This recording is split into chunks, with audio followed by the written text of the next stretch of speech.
وہ عورت 30 سال سے شادی شدہ تھی اور اس نے کبھی میک اپ نہیں کیا تھا، لیکن طلاق کے دن اس نے شاندار میک اپ کیا۔ اس نے اپنے 50 سالہ پرانے بال کاٹ دیے۔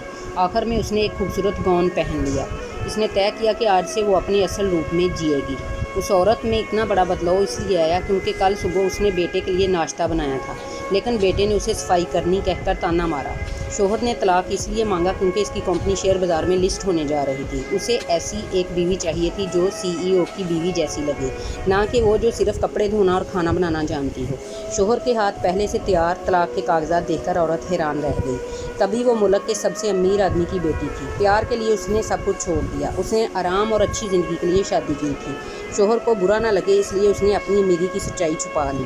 اس نے شوہر کی چھوٹی کمپنی میں صفائی کرنے کی نوکری کی۔ وہ چپ چاپ کمپنی کو شیئر بازار میں لانے میں مدد کر رہی تھی۔ اس نے نہیں سوچا تھا کہ 30 سال کی محنت کا نام اسے بے وفائی ملے گا۔ ایک کے بعد ایک جھٹکوں نے اسے ہسپتال پہنچا دیا۔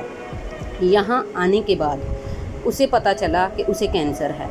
دوست نے اسے دیکھ کر کہا کہ وہ فوراً گھر چھوڑ دے، واپس جا کر امیر وارثہ کی طرح اپنی زندگی جینے کو کہا۔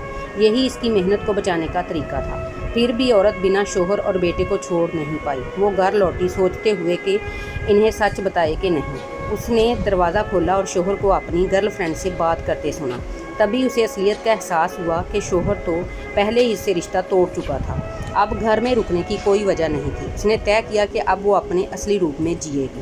اس نے میک اپ کیا اور بال کاٹ دیے۔ وہ پل بھر میں ہی خوبصورتی کی مثال بن گئی۔ وہ اپنے خاندان کی طرف لوٹی اور وارثہ کی کرسی سنبھال لی۔ پہلے ہی دن اس کی ملاقات اپنے شوہر سے ہوئی۔ وہ اپنی گرل فرینڈ کے ساتھ سانجھے داری کی امید میں آ رہا تھا۔ گرل فرینڈ نے اس کی سجی دجی حالت دیکھ کر مذاق اڑایا۔ غصے میں عورت نے اسے تھپڑ مار دیا۔ شوہر گھبرا گیا اور اسے ڈانٹنے لگا۔ اس نے کہا کہ گرل فرینڈ امیر وارثہ کو جانتی ہے اور مدد کر سکتی ہے۔ عورت نے کہا کہ وہی امیر وارثہ ہے۔ اس نے کہا کہ اس کی کوئی ایسی دوست نہیں ہے۔ گرل فرینڈ کو یقین نہیں تھا۔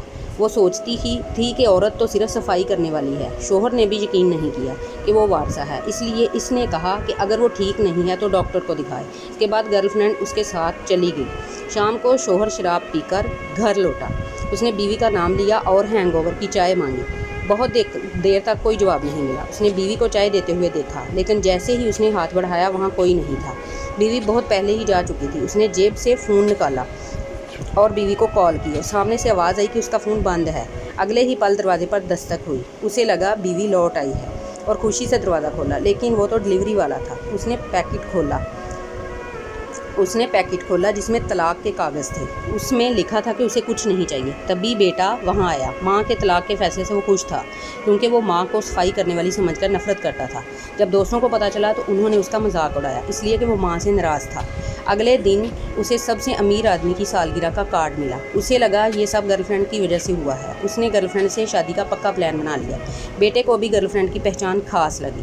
اس کے بنا وہ اس دعوت میں کبھی نہ جاتے۔ وہ بھی چاہتا تھا کہ گرل فرینڈ اس کی ماں بن جائے۔ تبھی تقریب میں اعلان شروع ہوا۔ صحائف نے بتایا کہ چیئرمین ریٹائرڈ ہو رہے ہیں اور کمپنی بیٹی کو دیں گے۔